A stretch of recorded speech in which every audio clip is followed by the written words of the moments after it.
بسم اللہ الرحمن الرحیم۔ السلام علیکم دوستو، دنیا بھر کی خبروں میں آج آپ سنیں گے، لیکن اس سے پہلے اگر ہو سکے تو لائک اور سبسکرائب کا بٹن ضرور دبا لیں۔ شکریہ۔ قطر نے جاسوسی کے الزام میں گرفتار 8 بھارتی باشندوں کو دوستو سزائے موت ختم کرنے کے کئی مہینوں بعد رہا کر دیا۔ جن بھارتی باشندوں کو رہا کیا گیا ہے ان پر جاسوسی کا الزام عائد کر کے مقدمہ چلایا گیا تھا۔ یہ سب بھارتی بحریہ کے سابق افسران تھے۔ بھارت کا کہنا ہے کہ اس فیصلے کا سہرا قطر کے امیر کے سر ہے۔ 18 ماہ قبل اس معاملے نے دونوں ممالک کے سفارتی تعلقات میں دوستو کشیدگی پیدا کر دی تھی۔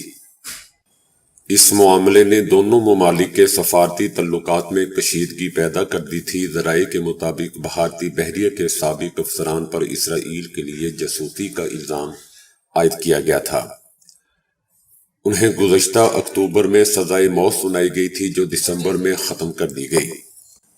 قطر سے بھارت واپس پہنچنے والے 8 میں سے 7 افراد نے کہا کہ ان کی رہائی وزیر اعظم نریندر مودی کی ذاتی دلچسپی کا نتیجہ ہے۔ ان سب کو دوستو اگست 2022 میں گرفتار کیا گیا تھا۔ بھارت نے اس معاملے پر قطر سے کئی ماہ تک مذاکرات کیے۔ ان گرفتاریوں اور مقدمے سے قطر اور بھارت کے تجارتی تعلقات بھی بری طرح متاثر ہوئے تھے۔ دوستو یاد رہے کہ بھارت توانائی درآمد کرنے والا بڑا ملک ہے، جبکہ قطر توانائی کا ایک بڑا برآمد کنندہ ہے۔ گرفتاری کے وقت بھارتی باشندے قطری حکومت کے لیے ایک پرائیویٹ کمپنی کے تحت آبدوز کے منصوبے پر کام کر رہے تھے۔ اس رہائی سے کچھ دن قبل ہی بھارت اور قطر کے درمیان ایک معاہدے پر دستخط ہوئے تھے، جس کے تحت قطر 2050 تک بھارت کو ہر سال 75 لاکھ میٹرک ٹن مائع قدرتی گیس یعنی LNG فراہم کرے گا۔ نگراں حکومت کا کہنا ہے کہ سیاسی طریقے سے احتجاج ہر بندے کا حق ہے۔ محسن نقوی نے تحریک انصاف کی جانب سے احتجاج کی کال پر مظاہرین کے لیے رکاوٹیں ڈالنے کے سوال پر کہا کہ الیکشن کے رزلٹ پر اگر کسی کو اعتراض ہے تو وہ الیکشن کمیشن سے رجوع کرے۔ احتجاج کر کے سڑکیں بلاک کر کے شہریوں کو تنگ کیوں کرتے ہیں؟ ان کا کہنا تھا کہ احتجاج کی آڑ میں سانحہ 9 مئی کو دہرانے کی پلاننگ ہو رہی ہے۔ دوبارہ 9 مئی جیسا واقعہ ہوا تو سخت رد عمل سامنے آئے گا۔ محسن نقوی کا کہنا تھا کہ ہم نہیں چاہتے کہ قوم تقسیم ہو، ہمارا ملک اس قسم کی حرکتوں کا متحمل نہیں ہو سکتا، اس لیے شر پسندوں کو کسی قسم کی بدمزگی پھیلانے کی اجازت نہیں دے سکتے۔ ان کا کہنا تھا کہ آپ کا اپنا قانونی حق استعمال کریں، عدالتوں سے رجوع کریں، دھاندلی کے ثبوت پیش کریں اور عدلیہ سے ریلیف لیں۔ نواز شریف کی جانب سے مولوی فضل الرحمان سے حکومت سازی سے متعلق دوستوں مشاورت میں شرکت کی دعوت دی گئی، لیکن مولوی فضل الرحمان نے انکار کر دیا۔ نواز شریف نے مولوی فضل الرحمان کے ساتھ ٹیلی فونک رابطہ کیا۔ نواز شریف نے مولوی فضل الرحمان کو آئندہ حکومت سازی کے لیے مشاورت میں شرکت کی دعوت دی۔ نواز شریف نے مولوی کو لاہور آنے کے لیے خصوصی طیارہ بھیجنے کی پیشکش بھی کی، لیکن مولوی نے انتہائی نرمی کے ساتھ مشاورت میں شرکت کرنے سے معذرت کر لی۔ شام نے ایران کے ساتھ مشاورت کے بعد اسرائیل کے خلاف دوستوں نیا فوجی محاذ کھولنے کا اعلان کر دیا۔ شام ماضی میں اسرائیل کی نسل پرست صہیونی رجیم کے خلاف مختلف قسم کی جنگیں لڑ چکا ہے اور اب بھی شام غاصب صہیونی رجیم کے خلاف ایک اور جنگ شروع کرنے کے لیے پوری طرح تیار ہے۔ البتہ یہ کہ یہ جنگ کب، کہاں اور کیسے انجام پائے گی، اس کا تعین ان کا کہنا ہے، شام والوں کا کہنا ہے کہ ہم خود کریں گے۔ شام کا کہنا ہے کہ عرب سرزمین مقبوضہ گولان ہائٹس کی آزادی ہماری پہلی ترجیح ہے اور ہمارے مقدس اہداف کی فہرست میں سب سے اوپر ہے۔ شام کا کہنا ہے کہ مشرقی شام میں امریکہ اور شمالی شام میں ترکی کا غاصبانہ قبضہ ناجائز اور غیر قانونی ہے۔ شام کا کہنا ہے کہ امریکہ، اسرائیل اور ترکی سب کا غاصبانہ قبضہ ناجائز ہے اور شام ان سب کا مقابلہ کرے گا۔ شام کا کہنا تھا کہ اہل غزہ کی حمایت میں ہمارا اور ایران کا نقطہ نظر ایک ہے، ہم صہیونی ظلم و ستم اور غزہ میں جاری وسیع پیمانے پر تباہی کے خلاف مظلوم فلسطینیوں کی حمایت جاری رکھیں گے۔ دنیا اس حقیقت کو جان چکی ہے کہ کیوں عرب اور اسلامی ممالک نیز دنیا کے آزاد فکر ممالک اس جعلی رجیم کی تشکیل کے آغاز سے ہی اس کی مخالفت میں مصروف ہیں۔ کسان تنظیموں کے دہلی مارچ کو مد نظر رکھتے ہوئے دہلی پولیس نے دفعہ 144 نافذ کر دی ہے۔ دہلی پولیس نے یہ قدم دہلی مارچ کے دوران کسی بھی ناخوشگوار واقعے کو پیش آنے سے روکنے کے مقصد سے اٹھایا ہے۔ دہلی مارچ کے تحت کسانوں کے احتجاج شروع ہونے سے پہلے ہی پنجاب ہریانہ سرحد پر واقع شمبھو بارڈر کو سیل کر دیا گیا ہے۔ یہی نہیں، سرحد پر بھی بی ایس ایف اور RAF کے جوانوں کو تعینات کر دیا گیا ہے۔ پنجاب سے احتجاج کرنے والے کسانوں کو دہلی میں داخل ہونے سے روکنے کے لیے پنجاب ہریانہ سرحدی علاقوں پر سیکیورٹی بڑھا دی گئی ہے۔ بھارت کے وزیر اعظم نریندر مودی ایک روزہ دورے پر مدھیہ پردیش پہنچے، جہاں انہوں نے ہزاروں کروڑ روپے کے منصوبوں کا افتتاح اور سنگ بنیاد رکھا۔ نریندر مودی کا کہنا تھا کہ آپ کے درمیان یہاں آنے سے پہلے میں نے دیکھا کہ میرے دورے کے بارے میں کافی بحثیں ہو رہی ہیں۔ کچھ لوگ کہہ رہے ہیں کہ مودی پارلیمانی کی لڑائی کا آغاز مدھیہ پردیش کے جھابوا سے کریں گے۔ ان کا کہنا تھا کہ میں بتانا چاہتا ہوں کہ مودی لوک سبھا انتخابات کی تشہیر کرنے نہیں آیا۔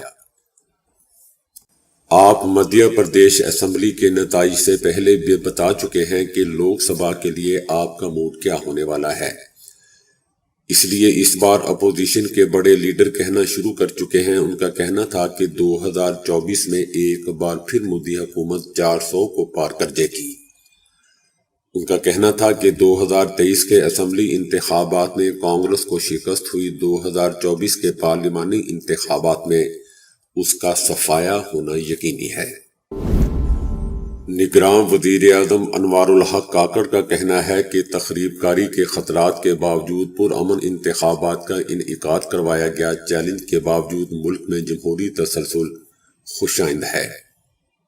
ان کا کہنا تھا کہ سیکیورٹی اداروں نے اہم کردار ادا کیا۔ انڈونیشیا میں ووٹ گنتی کرتے ہوئے 1 مہینہ لگا تھا، لیکن ہمارے یہاں پہلے 2.5 گھنٹے میں ایک پروجیکشن بنا دی گئی۔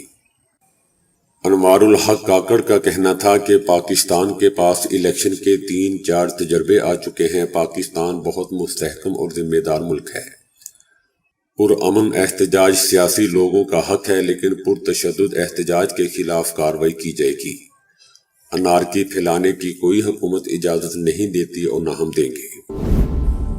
امریکی ملٹی نیشنل تجزیوں کی کمپنی گیلپ نے حال ہی میں ایک سروے کیا ہے، جس کا مقصد اس بات کا تعین کرنا تھا کہ شادی شدہ افراد اور سنگل ان میں سے زیادہ خوشباش زندگی کون گزار رہا ہوتا ہے۔ گیلپ سروے کے مطابق شادی شدہ افراد کسی بھی دوسرے رشتے کی حیثیت میں رہنے والوں کے مقابلے میں نمایاں طور پر خوش ہوتے ہیں۔ اس سروے میں 2.5 ملین سے زیادہ امریکی افراد سے کہا گیا کہ وہ 2009 اور 2023 کے درمیان اپنی زندگی کو 0 سے 10 کا درجہ دیں۔ سروے کے مطابق اعداد و شمار سے پتہ چلا کہ شادی شدہ افراد نے سروے کے دورانیے میں سنگل جواب دہندگان کے مقابلے میں زیادہ خوشی اور اطمینان ظاہر کیا۔ یونیورسٹی آف ورجینیا میں سماجیات کے پروفیسر اور نیشنل میرج پروجیکٹ کے ڈائریکٹر بریڈ فورڈ والکوسس نے کہا کہ عمر، جنس اور تعلیم جیسی چیزیں اہمیت رکھتی ہیں، لیکن جب بات اچھی اور خوشگوار زندگی گزارنے کی ہو تو شادی ان سب سے زیادہ اہمیت رکھتی ہے۔ کیا آپ کسی کمپنی کے لیے ورک فرام ہوم کر رہے ہیں تو کیا کسی اور ملک میں منتقل ہونا پسند کریں گے؟ اگر ہاں تو جاپان آپ کو خوش آمدید کہنے کے لیے بالکل تیار ہے۔ جی ہاں، اگر جاپان میں رہائش اور کام کرنا آپ کا خواب مقصد ہے تو اب ایسا جلد ممکن ہونے والا ہے۔ جاپان کی جانب سے 6 ماہ کے ڈیجیٹل ویزا پروگرام متعارف کروانے کی منصوبہ بندی کی جا رہی ہے۔ دوستو، یاد رہے کہ دفتر سے دور رہتے ہوئے گھر یا کسی اور جگہ سے کام کرنے والے افراد کے لیے ڈیجیٹل نوماڈ کی اصطلاح استعمال کی جاتی ہے۔ اس پروگرام کے تحت جاپان کا رہائشی ویزا حاصل کرنے کے خواہش مند افراد کی سالانہ آمدنی دوستو کم از کم $67,557 ہونا ضروری ہے۔ یہ ویزا 49 ممالک اور خطوں سے تعلق رکھنے والے افراد کے لیے ہوگا، مگر ابھی ان ممالک یا خطوں کی تفصیلات سامنے نہیں آ سکی ہیں۔ آمدنی کے ساتھ ساتھ خواہش مند افراد کے لیے پرائیویٹ ہیلتھ انشورنس کروانا بھی ضروری ہوگا۔ اس پروگرام کے تحت جاپان کا ویزا حاصل کرنے والے اپنے شریک حیات اور بچوں کو بھی وہاں لے جا سکیں گے۔ دنیا میں 2023 میں سب سے زیادہ فروخت ہونے والا دوستو اسمارٹ فون کوئی سستی اینڈرائیڈ ڈیوائس نہیں تھی، بلکہ ایپل کا مہنگا ترین آئی فون 14 پرو میکس تھا، جس کے تحت 3,40,00,000 یونٹ فروخت ہوئے تھے۔ دوسرے نمبر پر حیران کن طور پر آئی فون 15 پرو میکس رہا، جو ستمبر 2023 میں متعارف کروایا گیا تھا۔ 3 ماہ کے دوران آئی فون 15 پرو میکس کے 3,30,00,000 یونٹ فروخت ہوئے۔ ایپل سے ہٹ کر اس فہرست میں چھٹے، 8ویں اور 9ویں نمبر پر سامسنگ کے اسمارٹ فون رہے۔ امیر جماعت اسلامی کراچی حافظ نعیم الرحمان نے الیکشن میں دھاندلی کے الزامات پر سندھ اسمبلی کی جیتی ہوئی سیٹ چھوڑنے کا اعلان کر دیا۔ جماعت اسلامی سمیت دیگر جماعتوں کی جانب سے احتجاج کیا جا رہا ہے اور مختلف شہروں میں دھرنے بھی دیے جا رہے ہیں۔ حافظ نعیم الرحمان کا کہنا تھا کہ بلدیاتی الیکشن سے زیادہ لوگوں نے اس بار جماعت اسلامی کو ووٹ ڈالے۔ ووٹ یا تو جماعت اسلامی کو پڑے یا پی ٹی آئی کی حمایت یافتہ امیدواروں کو پڑے۔ جو کچھ پورے ملک میں ہو رہا ہے وہ تماشے سے زیادہ کچھ نہیں ہے، یہ ڈنڈے اور زبردستی کا مینڈیٹ ہے۔ امیر جماعت اسلامی کا کہنا تھا کہ ہمیں خیرات کی سیٹ نہیں چاہیے۔ الیکشن کمیشن کے فارم 47 کے مطابق مجھے 26,000 ووٹ ملے، لیکن فارم 45 کے مطابق مجھے 30,664 ووٹ ملے۔ تحریک انصاف کو زیادہ ووٹ ملے ہیں، ہم ان کے مینڈیٹ کو قبول کرتے ہیں، ہم تحریک انصاف کی جیت کو تسلیم کرتے ہیں۔ MQM ایک کونسل کی نشست بھی نہیں جیت سکتی۔ امیر جماعت اسلامی کراچی کا کہنا تھا کہ انہوں نے ہمیں اڑا دیا ہے تو یہ ہمیں قوم کے دل سے نہیں اڑا سکتے۔ ہم قانونی اور سیاسی جنگ لڑیں گے، آپ جعلی مینڈیٹ سے لوگوں کے ذہن نہیں بدل سکتے۔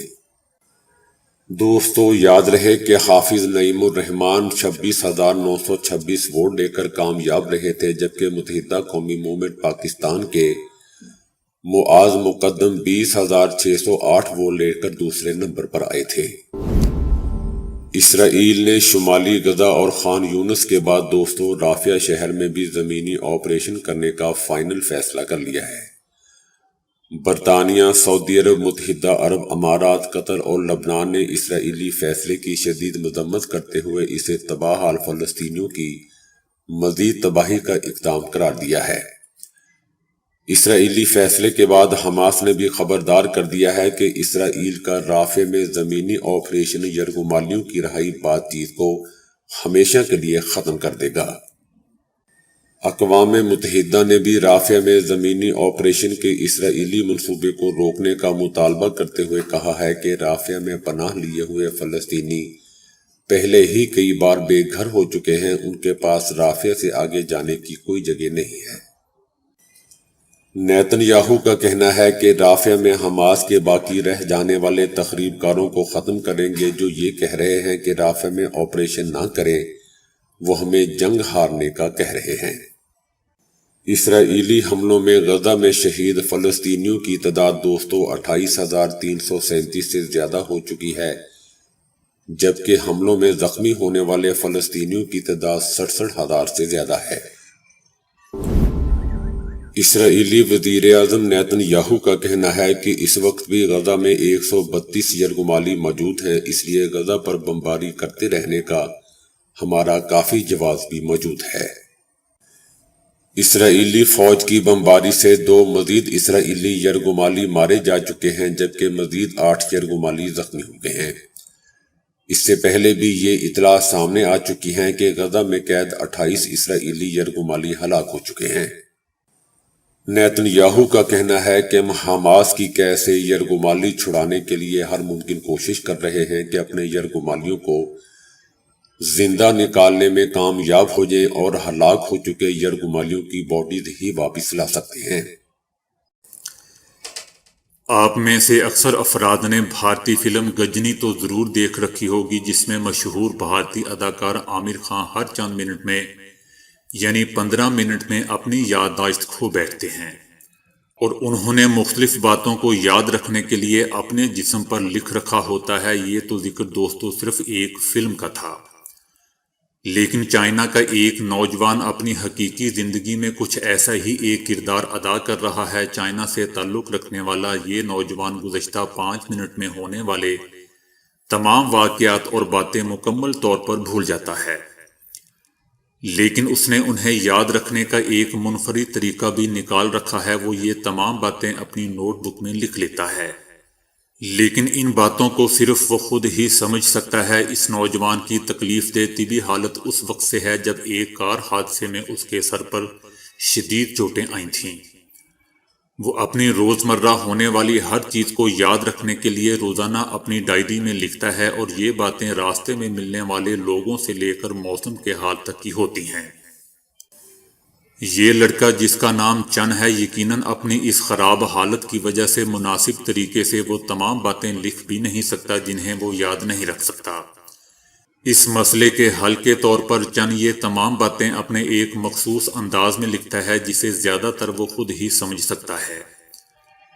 چن کا کہنا ہے کہ یہ ڈائری میرا مکمل ریکارڈ ہے۔ میں جب بھی گھر سے باہر جاتا ہوں تو اپنی نوٹ بک ساتھ رکھ لیتا ہوں، اور دن میں ہونے والی تمام باتیں ریکارڈ کرتا جاتا ہوں۔ میں کس سے ملا، میں نے کیا کیا، میں نے کتنی ری سائیکل بوتلیں فروخت کر کے کتنے پیسے کمائے، یعنی ہر قسم کی بات لکھتا ہوں۔ چن کی اس بیماری کے سبب اسے کوئی ملازمت بھی نہیں دیتا، اسی وجہ سے وہ پلاسٹک کی بوتلیں فروخت کر کے اپنے گھر اور والدہ کے اخراجات پورے کرتا ہے۔ چن کے ساتھ یہ کار حادثہ اس وقت پیش آیا جب وہ صرف 17 سال کا تھا۔ روزانہ جب چن سو کر اٹھتا ہے تو اس کی والدہ اسے ضرور یاد دلاتی ہے کہ وہ اب 17 سال کا نہیں ہے بلکہ 8 سال مزید گزر چکے ہیں۔ چن کی والدہ اس کے ہاتھ میں اس کی نوٹ بک تھما دیتی ہے، جسے پڑھ کر وہ جان سکتا ہے کہ اسے آج کے دن کیا کرنا ہے۔ چن کی 60 سالہ والدہ کا کہنا ہے کہ اب تک یہ سب کچھ چل رہا ہے، لیکن میں اس وقت کا سوچتی ہوں جب میں دنیا میں نہیں رہوں گی تو چن کا کیا ہوگا، جبکہ چن کے والد پہلے ہی انتقال کر چکے ہیں۔ چن کی اس طبی حالت کی وجہ سے گاؤں کے دیگر باشندوں نے اس کا نام شارٹ میموری مین رکھا ہوا ہے۔ ان دونوں ماں بیٹے کا انحصار ایک دوسرے پر ہے، کیونکہ بیٹے کی یادداشت بحال رکھنے کا ذریعہ ماں ہے، جبکہ بیٹا ہی اپنی جسمانی طاقت اور کمائی کے ذریعے گھر کی دیگر ضروریات پوری کرتا ہے۔ 62 سالہ لیزلی کارل لیٹن نامی امریکی خاتون نے ماڈلنگ کا کامیاب کیریئر گزارا اور اس عمر میں بھی ملبوسات کی ماڈلنگ کر رہی ہے۔ یہ 62 سالہ دادی اپنی عمر سے اتنی کم عمر نظر آتی ہے کہ دیکھنے والے حیران رہ جاتے ہیں۔ اس خاتون کا کہنا ہے کہ لوگ مجھے دیکھ کر سمجھتے ہیں کہ میری عمر 40 کی دہائی میں ہے، مگر جب میں انہیں اپنی اصل عمر بتاتی ہوں تو وہ یقین ہی نہیں کر پاتے۔ لیزلی کا کہنا تھا کہ مجھے میری دادی نے نصیحت کی تھی کہ پیٹ بھر کر کھانا کھانے کی بجائے ہر 2 گھنٹے بعد تھوڑا تھوڑا کھانا کھانے کی عادت اپناؤ۔ میں ان کی اس نصیحت پر اب تک عمل کر رہی ہوں اور بہت کم مقدار میں ہر 2 سے 3 گھنٹے بعد صحت مندانہ خوراک کھاتی ہوں۔ آج بھی ورزش باقاعدگی سے کرتی ہوں اور یہی چیزیں میری اصل عمر سے کم عمر نظر آنے کا راز ہے۔ میں سمجھتی ہوں کہ آپ وہی کچھ ہیں جو کچھ آپ کھاتے ہیں۔ اگر آپ صحت مندانہ خوراک کھائیں گے اور ورزش باقاعدگی سے کریں گے تو اس کے ثمرات یقیناً آپ کو ملیں گے۔ تو دوستو ابھی کے لیے اتنا ہی۔ ویڈیو کو لائک اور شیئر کرنے کا بہت بہت شکریہ۔